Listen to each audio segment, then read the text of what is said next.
こんにちは、はみ肉チャンネルです。西伊豆の海岸線駿河湾を目の前に望む場所に佇む番屋の露天風呂。今日は定休日。かつて漁師たちの作業小や番屋として使われていた建物を生かした素朴な温泉。現在も地元の人々によって管理運営されており、どこか生活に根ざしたぬくもりが感じられます。泉質はナトリウムカルシウム塩化物泉とされ、いわゆる塩の湯です。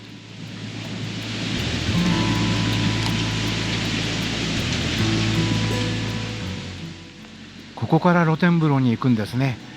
今日は休みなのでここから入れません。そうか。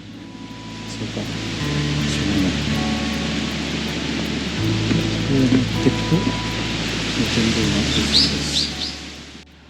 漁師の営みとともにあった番屋が今では人々を癒す温泉として生き続けています。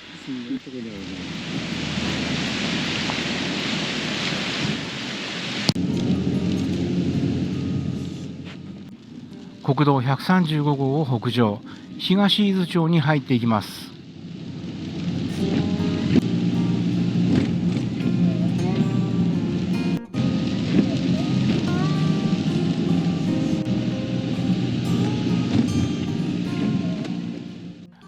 海沿いの道に北川温泉の丸い看板が見えたら右折、少し降りたところに駐車場があります。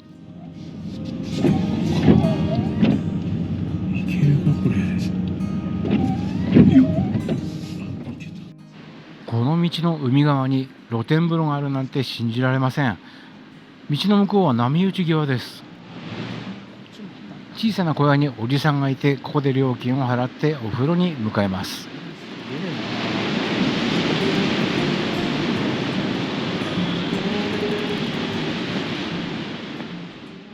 今日は悪天候なので入浴は私一人のようです。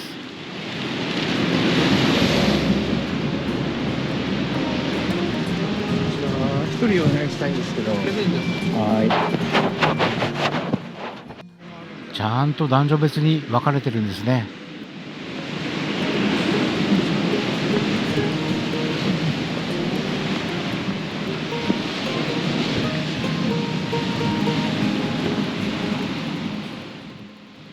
ちょっと大きな波が来れば飲み込まれてしまいそうなロケーション。こんな天気じゃ入んないが。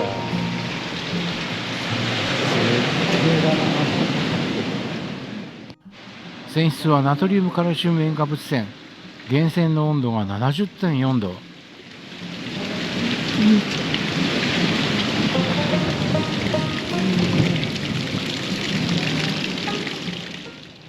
海の向こうはアメリカなんですね。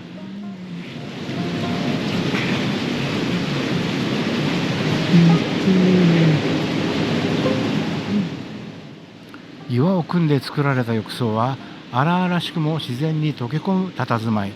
目の前にはどこまでも続く相模湾。もう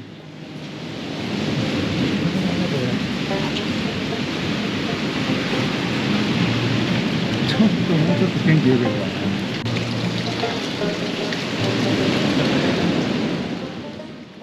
もっと天気のいい日、夕日が見えるときはもっと感動的だろうな。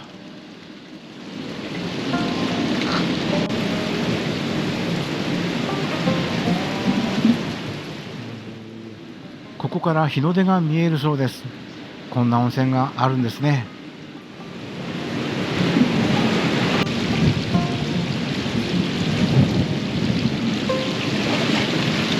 これも結構暑い。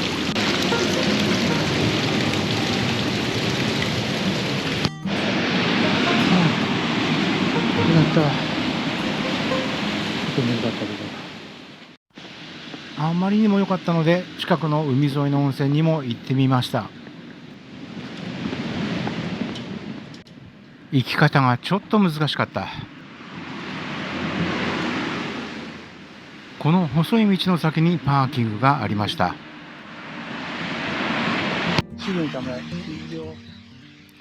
温泉へたどり着くには少し印象的な道のりがあります。海へと下っていく途中に現れるのはまるで秘密の入り口のような土管の通路。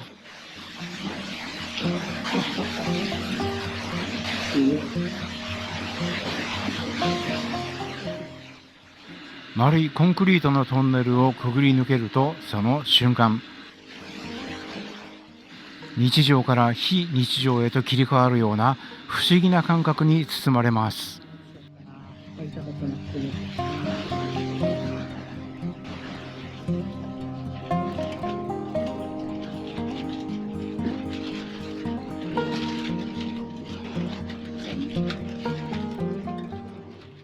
しかし休み、入りたかったですね。海沿いらしいしょっぱいお湯です。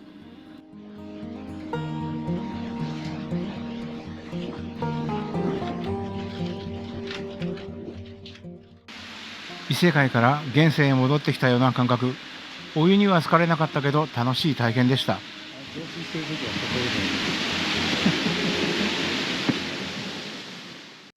カラフルな建物が印象的な観光拠点、道の駅伊東マリンタウン。伊豆観光の玄関口として整備された大型の道の駅です。ドライブの休憩はもちろん、食事や買い物、温泉まで楽しめる複合型の観光スポットです。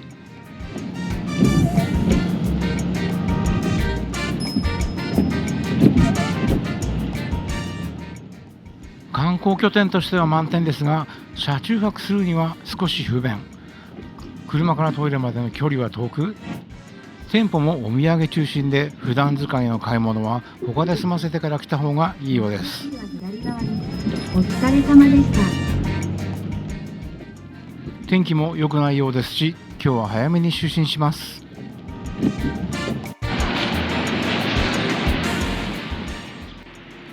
いい場所ですね。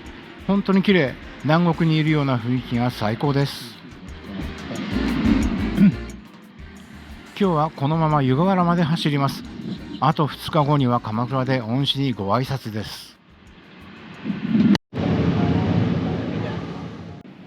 いい天気でドライブもすごく気持ちがいい。伊東市から湯河原まで沿岸を走っていきます。湯河原温泉は奈良時代にはすでに温泉地として知られ、日本最古の歌集万葉集にもその名が読まれているほど。看板取れなかったな。目的地は湯河原温泉の中でも最も古い温泉街の一角。アーケードをくぐると、まるで時間が止まったかのような、どこか寂れた静かな空間が広がります。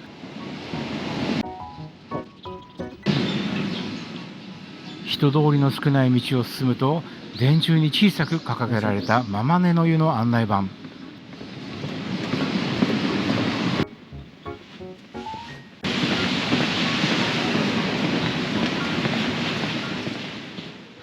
ようやく突き当たりに現れる一軒、まるで隠れ家のようにひっそりと佇んでいました。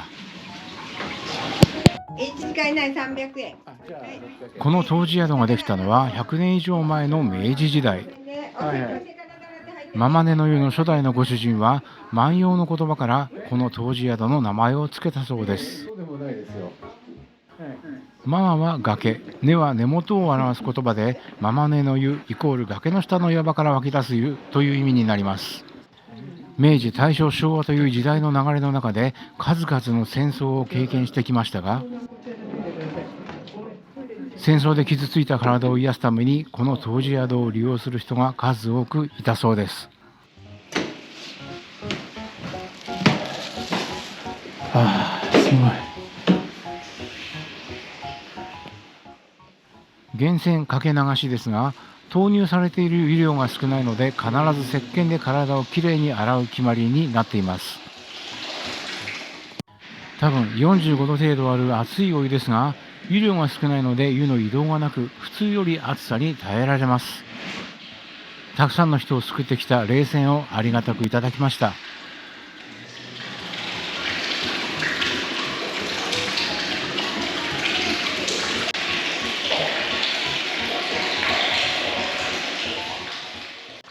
泉質はナトリウムカルシウム塩化物硫酸塩泉。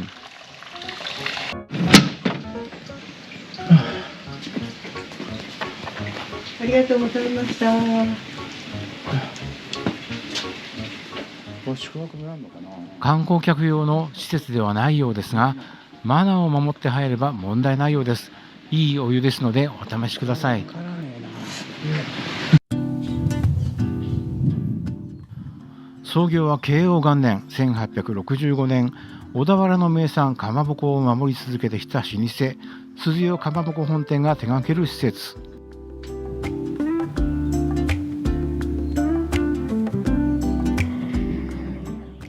なかなかの風情がある外観、観光客もたくさんいらっしゃいました。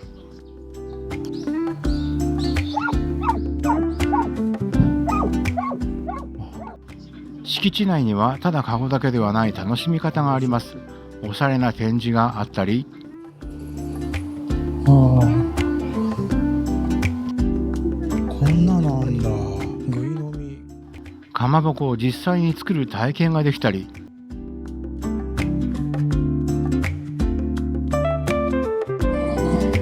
ね当然ですがかまぼこがたくさん並んでます。かまぼこってこんなに美味しかったっけと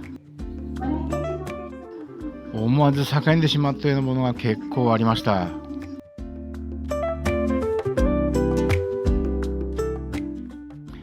お土産にもいいですよね。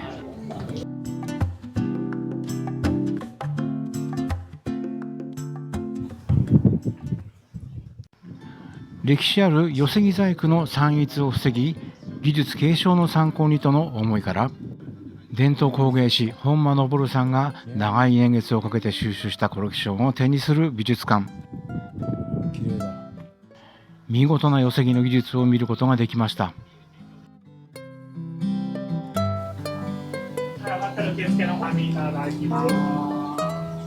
うわ、すっごい。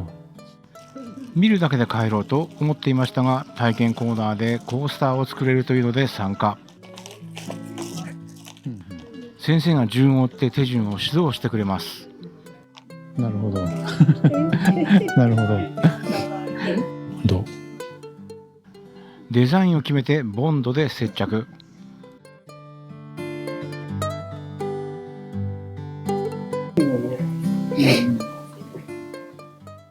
ボンドを拭き取って表面をきれいに研磨すれば出来上がり。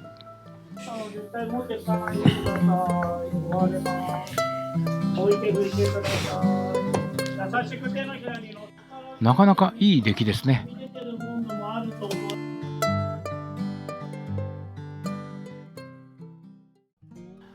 箱根湯本駅からまた箱根を登っていきます。今日も箱根で車中泊です。箱根にはたくさんの素敵な温泉がありますが、日帰りやペット対応のあるところは少なく、旅館のお風呂をいただくのは諦めてました。しかしここに一軒日帰りの入浴ができる素敵な温泉を見つけました。すいません。遠野沢一の湯本館、江戸時代創業の老舗旅館で登録有形文化財にも指定されている歴史ある宿。木造4階建てのすき家造りで、箱根でも屈指の歴史を誇る建築は湯治場の雰囲気が色濃く残っています。ほらね、有形文化財だもんな。じゃあ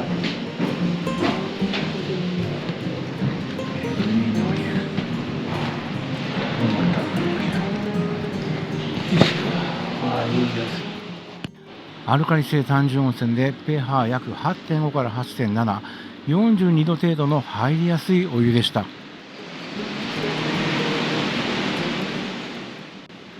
昔ながらの流れる上がり湯、珍しいですね。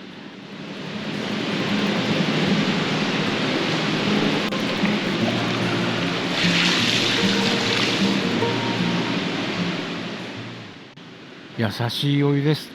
アルカリ性ですのでツルツルします。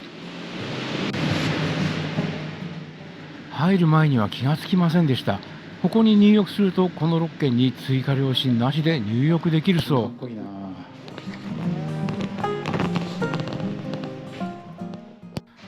箱根のこんな素敵な宿で入浴できるとは思ってませんでした。ってみたいけど。いやもういいよ俺風呂今日。じゃあいいや。うん。こんなとこあったんだ。近くに共同浴場、しかしお休みでした。当分の間お休みさせていただきますか。今日も道の駅箱根峠で車中泊します。この辺りでは他に道の駅が見当たりません。やっぱそうだね、箱根登山電車。登登山電車っていうんだね、登山鉄道ではないんだね。今日も本田市鍋、酒の魚にかまぼこがあります。ここじゃねえよ。これが美味しいこと。光属性の魔術に特光属性2つの属性を持つ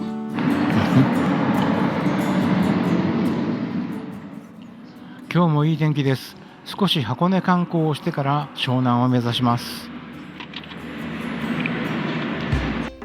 権現坂かな。すごい勢いで下がってくね。ねあ、そうだ、私たちが上がってきた道を元箱根まで下がってくんだもんね。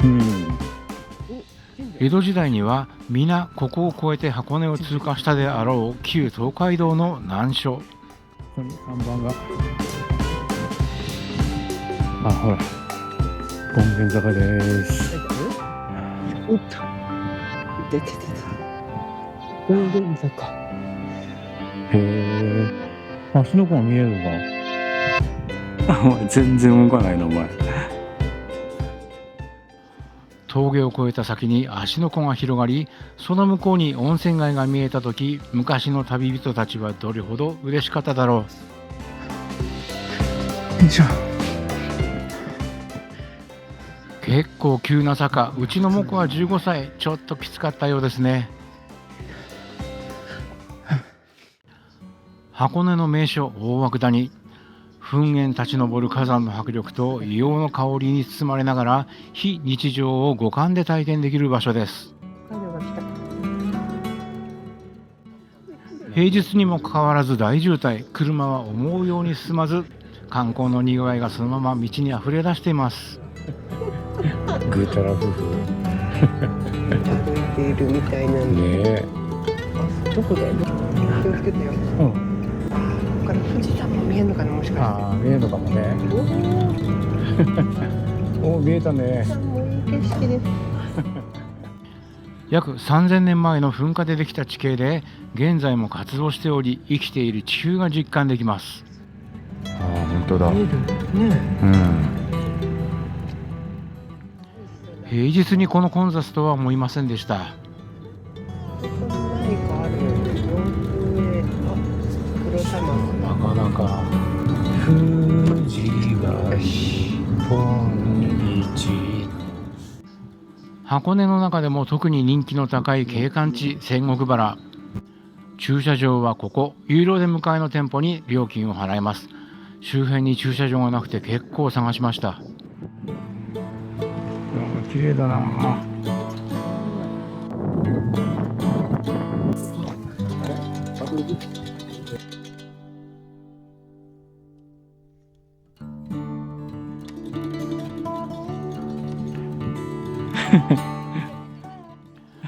両腕を上げたら五十肩が痛んだようです。五十肩が痛いの。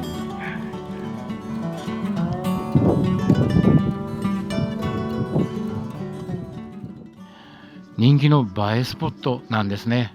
ごめんなさい。1枚ぐらいいいのあったらいいんだけど、あ、切ってやったら余計なことした。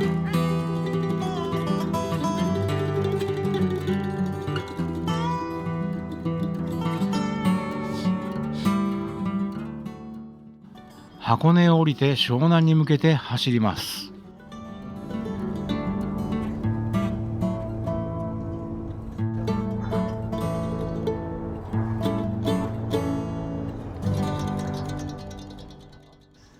平塚まで行けば道の駅があるはずです。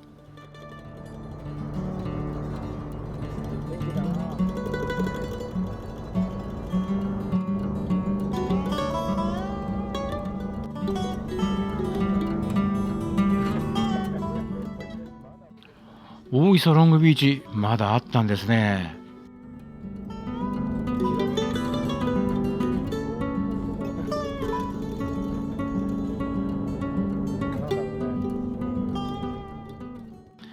なんと平塚の道の駅は車中泊禁止。ここは泊まれないね。